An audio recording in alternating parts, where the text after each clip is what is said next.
All right, today's video, we got some of the PCBs, the sample PCBs for the 2170s. So let's put them together and then let's run some tests and see how they go. Maybe they will be able to do more than 5 amps, maybe not.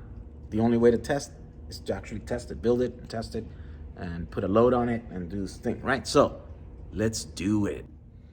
All right, so let's start here. We have the 5 boards. We have 5 of the fuses and the fuse holders, and then the IDC connectors, and then the actual battery holders, right? So we're gonna start by soldering the connector first. And according to this, it's gonna go like that. So here we go.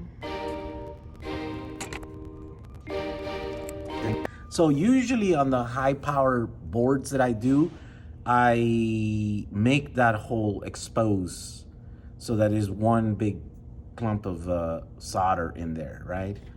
But these are for 5 amp fuses. So this is not, those 2 little pins can handle 5 amps, no problem. This is when I'm trying to run like 20 amps through those.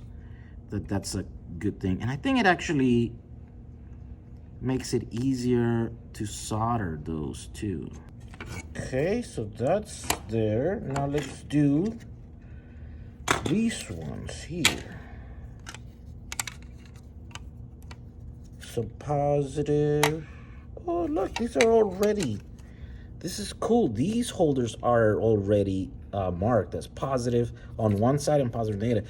The other holders sometimes has positive here and then negative, and so they change, you know.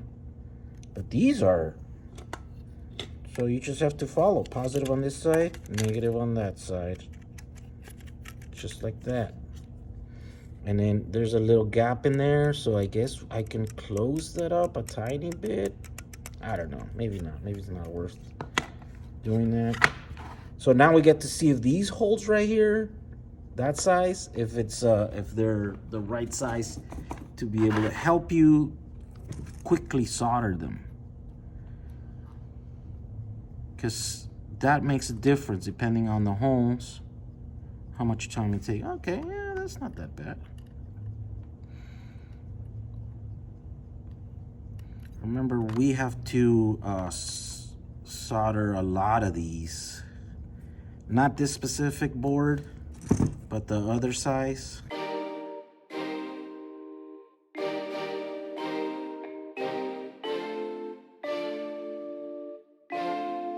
All right, and there's our board. There's our first board. Yeah, this is if you're only going to use one, and if you want to put one of those connectors in there, then you can do that. Yeah, there's many reasons that just like to put on there so you could have the flexibility to do that sort of stuff, right? But most of these boards are going to be stacked together, so we don't populate that. This is basically the majority of the things that you have to populate. Now, the other question is, do we want to have these fuses on the back side instead of the front side? Well, let me see. When you put this in like this, that's another question. So if you have an opinion on that, because they're more accessible from the bottom, right?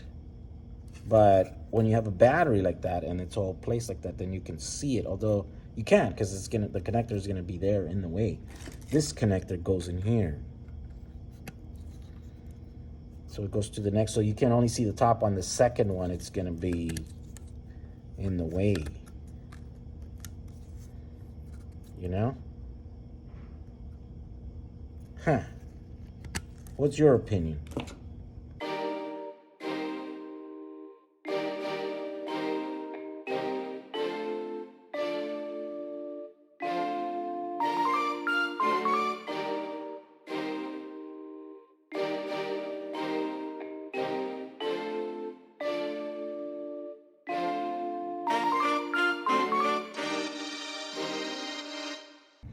All right, so now the last thing is just to populate them with the battery cells, right? So this is a brand new box of batteries. So I'm not even gonna check the voltage. I guess we can check that later, but basically loaded up positive and then negative, right? So the positive is the one that has got that little thing, and then the negative is just super flat. And the boards are all negative here and then positive there. So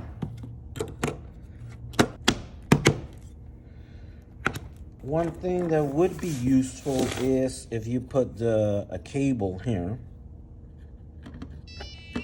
so you can check battery voltage, just in case you get some that are weird. So get some that are way off, right? These ones are not. These ones are pretty even.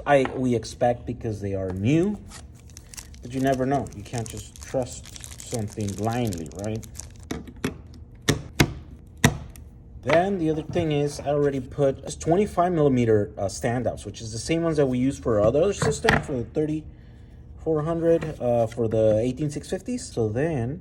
So here's one thing. They do touch if you bend it down. Like, so I might add just layers or lines of paint in the back here so that there's just an extra layer of isolation between the, because it's a copper, and then there's paint, right? And then there's this, which is the wrapper, the cell wrapper. But then I would like to add at least another one, just in case, right? Just in case you put this in a place that vibrates, and with time, you don't want that thing to, or you want to eliminate the chances of that thing, touching, wearing out, chafing all those layers of isolation, so that, then it'll short out or whatever. So there we go.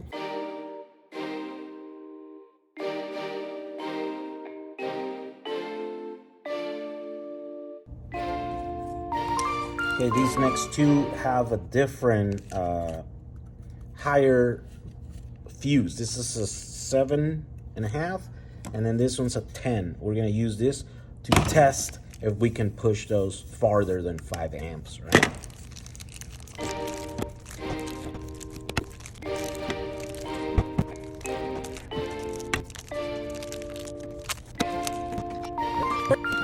All right, so here is what's happening. In order to load test this and see how much we get from those pins there, we have to charge the batteries. And so I assembled it into this pack right here, right? And now I am charging that pack using a variable power supply, right? Here's where the cells are at. I have put this thing, the ribbon cable, across all 5 of these boards. So now they're all connected. So now, like, one of these cells can't just go crazy and go, out or go above without us knowing, right? So basically what's gonna happen, if one of these cells decides to go up, then this thing is gonna start beeping, and then it'll alert me to come and check on this, right? But basically 5 amps per board, 5, 10, 15, 20, 25. So you can charge this and discharge it at a rate of 25 amps or more. Now, I don't want to load it just now. I think I just want to, this is the first time that we charge these batteries. I don't know how long they've been there. They're brand new. We're just going to go easy. Half of that, 10 amps, right? So about 2, 8, 10. Yeah, so about 2 amps per string of cells. Yeah, that's about what these battery packs or these cells want to get charged at. So we're just going to charge it all the way to 25.9. I don't know if 25.9. Oh, yeah. All the way to 29, right? Now, this is going to be the load, or at least I'm going to attempt to use this as a load, because you can adjust it. So it's a grid tie inverter that is adjustable with this little knob here. And it's a small one, because we just want to basically load those with like 5 to 10 amps. And if that doesn't work, then we'll bring one of the big ones over there or whatever.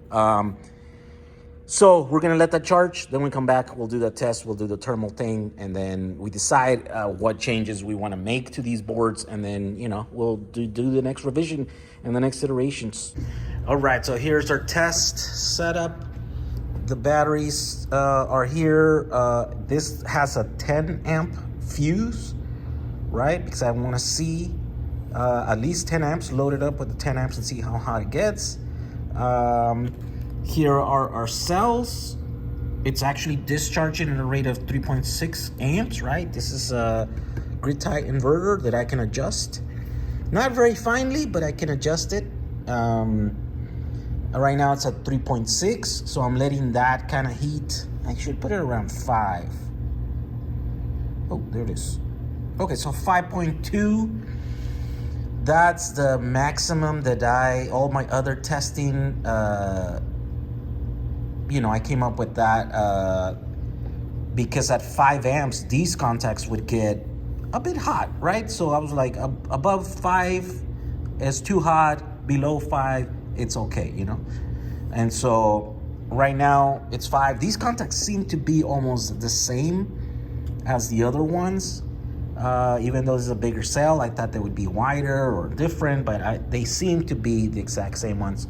So we shall see if that is the case, because they will react the same way if they are, right? At 5 amps, after a few minutes, then they will be hot, because they have a lot of resistance. The reason why that would be is because the material in here is, it has high resistance. It's not very good conductive, right? They're not made out of brass. They're not made out of copper.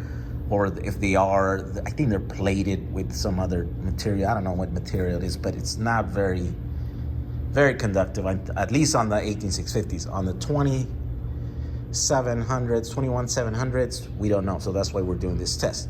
Can we load this for more than 5 amps? We shall see. Let's go look at the thermal camera. All right, so here it is at 5 amps. After about a minute or so, those contacts are, they're glowing, right? But they're glowing. Look, the hottest part of this thing, you see it over here in the side of the screen, it's 31C. So that is, that is, let me see here, about the temperature of my hand. Yeah, I think my temperature of my hand is a bit hotter than that, right? So it's not super hot. 31C, I don't know, do the calculation. I don't know what it is in Fahrenheit, but it's not hot. It's just barely, I think it's above ambient. It's kind of cold in here. There we go, that's my heater. It's that cold that I'm running a heater here. So, man, maybe I can run them 5 amps more. More than 5 amps. Let's see. So, okay, so it's been a minute since we'd run this thermal camera, and the temperature seems to be pretty stable there. Huh. Just a bit more of 5 amps. We'll give it another... Let's give it another 3 minutes, and then after that we'll bump it up, because where we're trying to find out here is the continuous load, right? The continuous performance of these, not peaks, right? They can handle peaks, and the reason why we want to know, because then we can fuse it accordingly. Right now, I put 5 amp fuses in all my other boards, because that's what those holders, I don't want those holders to see more than 5 amps continuous. So if they do, then that little fuse blows, and it prevents your holders from melting, right, due to too much heat. And so, when you have a large pack there and every board is fused at 5 amps, if the total load exceeds more than 5 amps per board, right, then just those things will start blowing, and then it'll save your holders. It'll save your PCBs from just melting, right? And who knows, something more catastrophic, like maybe a fire or smoke or a thing. Your battery basically just disconnects itself. Boards will start disconnecting themselves one by one, and I think it'll start like a chain reaction, right? As one board disconnects, then the overall load goes higher on the rest of the boards that are connected. And as soon as that happens, then all the other boards then start blowing, right? Unless you get some fuse that is that maybe is defective. You know, these fuses are not very high quality. They're just a piece of material, and it blows around the rated, rating on it, right? The stated rating on the thing. But some probably blow much sooner, some blow much higher. It depends if you run, I think, a fuse continuous, so it gets hot and it gets cold, and it gets hot and it gets cold. That also is going to change with time, I think. If you have one circuit that runs close to peak all the time, and then one that never reaches, then that one's likely, more likely to go off and stuff. So it's there's all kinds of variables that come into play here. But, fuses are pretty easy, pretty reliable things. They blow around that stated power level, right? If it says 5 amps, around 5 amps, it'll blow. So now we're coming up to 4 minutes, and it's still there. Look, the hottest thing on this image here, it's still 30C. I'd say that's pretty stable now, right? It's 4 minutes in this camera, and then it would run another like 2-3 minutes, I think, off camera with the other camera. I'd say let's bump it up. Let's bump it to, let me bump it to, by the way, the cells are at this rate, there's about a bit lower than nominal now, actually. This is a small battery, so I kind of have to hurry up and do this before the battery runs out. Okay, so here we go, 7.5. Let's try it 7.5. Let's see if we see heat building up.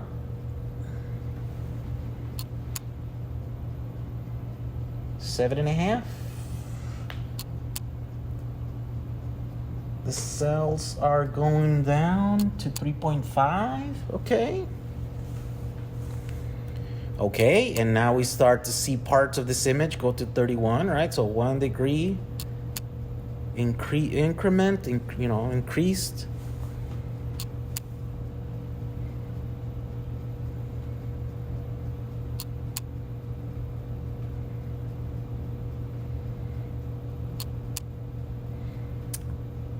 Yeah, and is that accurate? Like the heat is there, or that image, right? Obviously, it's because you see kind of the middle ones seem like they're hotter. They're glowing brighter, right? Hey, let me turn off. Oh, 10. This thing says that we're pulling 10 amps, so that fuse might blow. It's pulling 10 amps right now. What are we doing here? Oh, 36. Yeah, see? So now and that fuse, you see that fuse starting to glow? That fuse is about to blow, I bet. I'm not going to intervene. I'm going to let it play out here. Let me see. 10 amps. 10 amps. Why did it go to 10 amps? I don't know. Is it because the cells went lower? Yeah, I think because of the voltage started dropping. Okay, so now it's going, just around 10 amps. Okay, so something is 40, but what is 40? Let's see here. These are 38.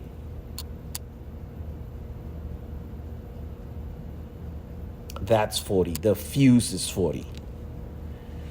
But, if we put like a 15 amp fuse or a 12 amp fuse in there, then it'll run a little bit cooler. But these contacts, obviously 40. Okay. There we go. Let's let it play out. Oh, man, my thing turned off. Come on. Okay, I'm going to have to restart my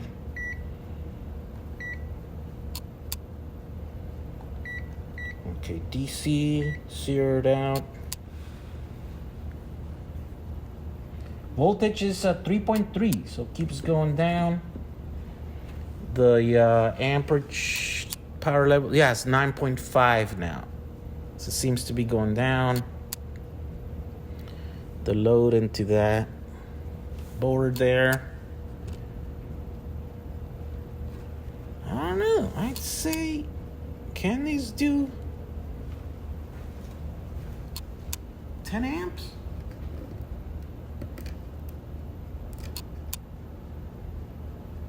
I mean, these are 40C doesn't feel hot at all with your hand, so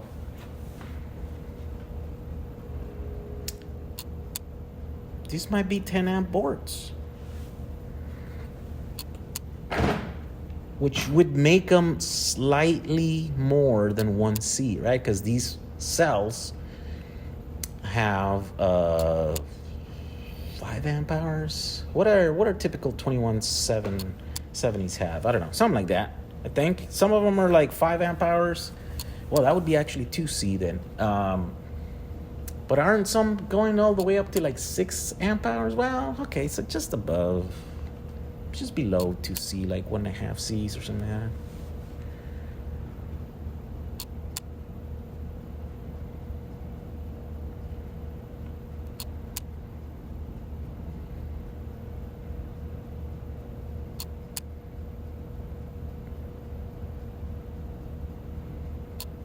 So here's the way this test is working, right? This is a continuous load test.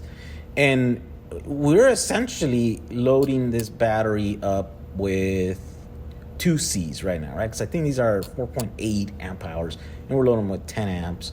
So that's 2 C load onto the battery. So that means that the cells theoretically cannot last more than half an hour, right?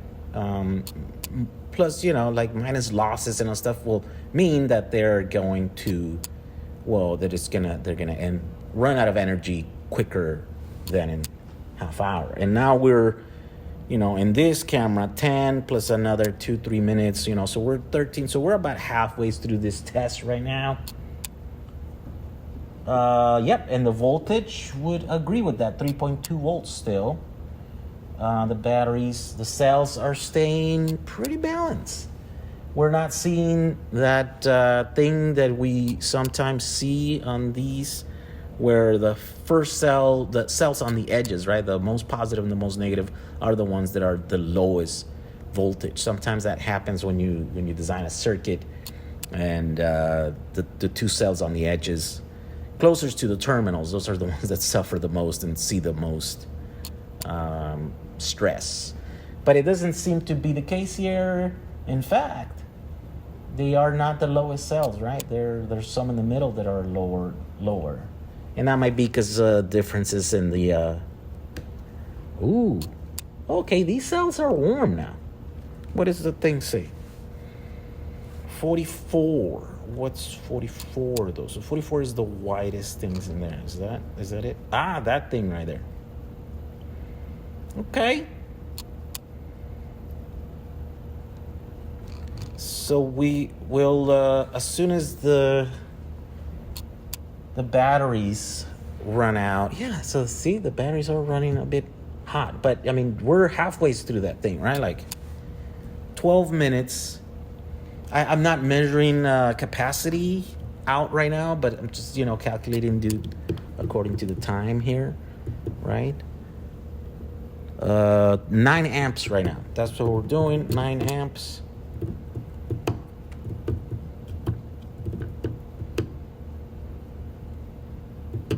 So I guess I'm gonna have to decide if I wanna play it safe and like maybe rate these at 7.5. There's a 7.5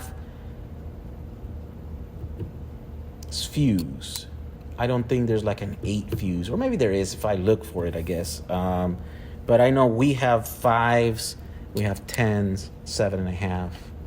So that's the one in between, right? So maybe 10 would be a bit on the dangerous side.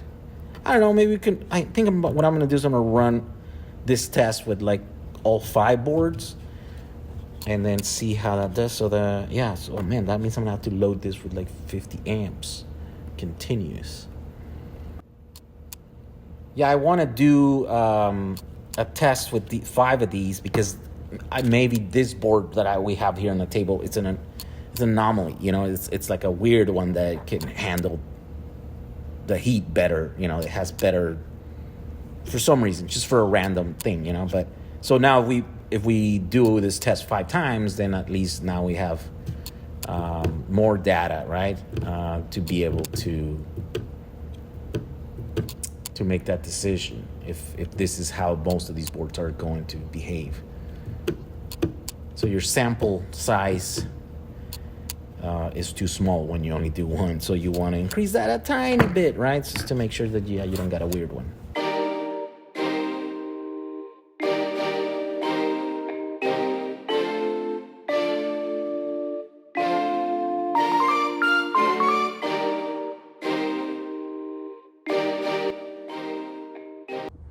All right, so here's the next setup. I've connected 4 of these boards together. Now, this is a much bigger inverter, up to 1,000 watts. So I think it's like 30 amps, which will load these up to about 7.5, right? Continuous there. So let's see if we could do this and nothing blows up. I haven't turned that thing on in a while, so.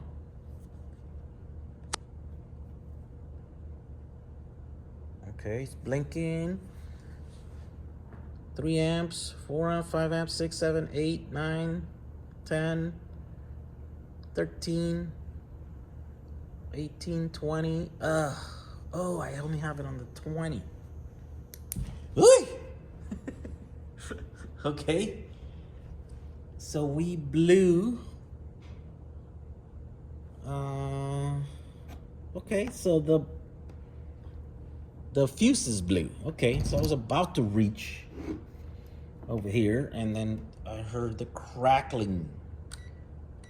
So I wonder why. Why did the fuses blow? So, oh, that's why. Because these are fused at 5 amps, and that means anything over 20 amps, the fuses blow. Oh yeah, so I got to change those. That's why. Okay, all right. Let's change those and reshoot this test. All right, now we have 10 amp fuses, so this should be able to do 40 amps continuous, and this should be somewhere around 30 amp load right here. So let's turn it on. We just resetted this and put it to 200 amps. So here we go. There we go.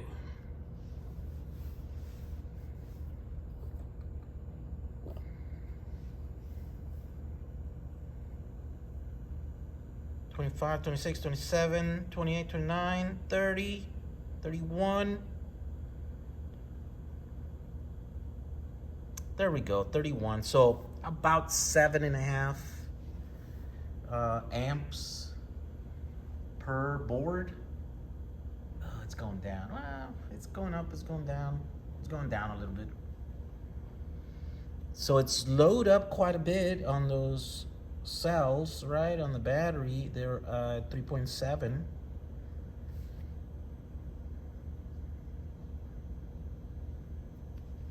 Go. Let's see.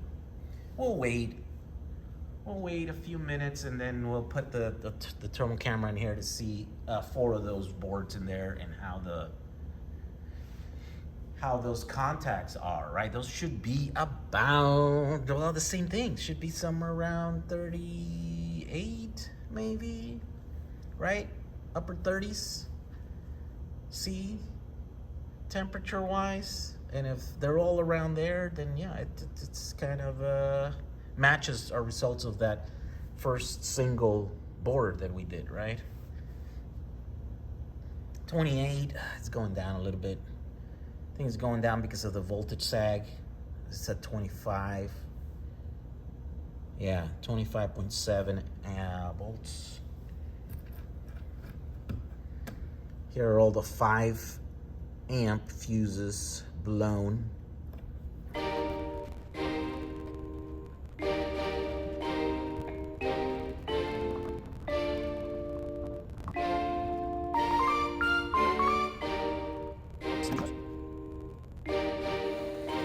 All right, so here's the heat signature from all the 4 boards. 38. Look at that. Didn't I say 38 or the upper 30s?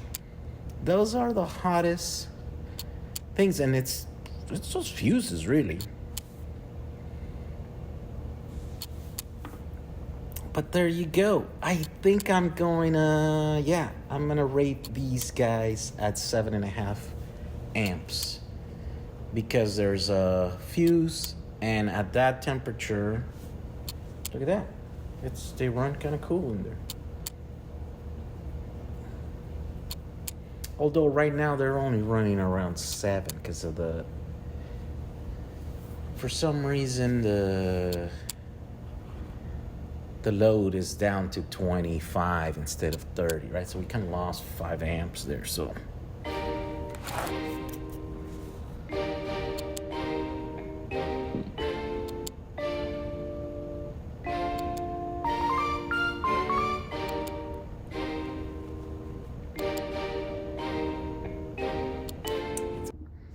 All right, so here we go. This is the test. We finished it.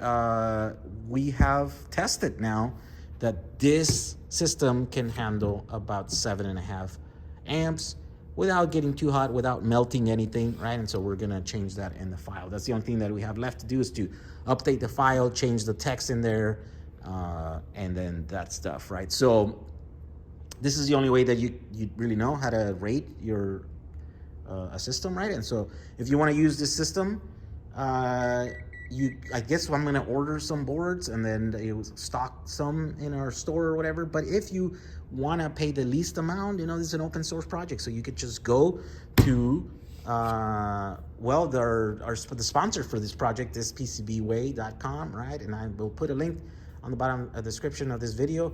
You can download the files and you can order the boards from them, and then have links to all the other components, the holders, all the stuff. And there you go. If you wanna see another test that I'm working on, this is a 6,000 watt load that I'm working on, so I can test this battery right here. I've already been doing some tests, but the last test I've been, I'm doing incrementally, right? I want to load it with 300 amps. Now I'm going for 500 amps to see how hot this gets, and then take these, slightly optimize it so it can run the most amount of amps through this, because these cells can put out quite a bit, like over 1,000, probably close to 2,000 amps. So anyways, if you want to see me do that test and, melt some cables, some PCBs, or, murder some inverters, then stay tuned for that video that's coming up in the next couple days. Other than that, thank you for watching these videos. I will see you guys on the next one. Bye.